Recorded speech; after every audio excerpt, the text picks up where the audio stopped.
সাবেক প্রধান নির্বাচন কমিশনার কে এম নুরুল হুদার মব ঘটনার সাথে দলের কেউ এতে জড়িত থাকলে তদন্ত করে ব্যবস্থা নেওয়া হবে বলে জানিয়েছেন বিএনপির স্থায়ী কমিটির সদস্য সালাউদ্দিন আহমেদ।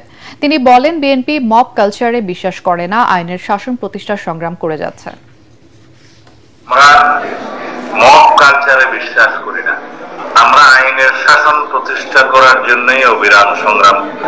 আমরা চাই দেশে আইনের শাসন এবং আদালতের রায় বাস্তবায়ন হবে। আইনের শাসন প্রতিষ্ঠা এবং আদালতের রায় বাস্তবায়ন হবে। বিচার প্রক্রিয়ায় স্বচ্ছতা থাকবে। সাবেক প্রধান নির্বাচন কমিশন নুরুল হুদার বিরুদ্ধে অভিযোগ, তার গ্রেফতার প্রক্রিয়া আইনগতভাবে যথাযথভাবে পরিচালিত হবে।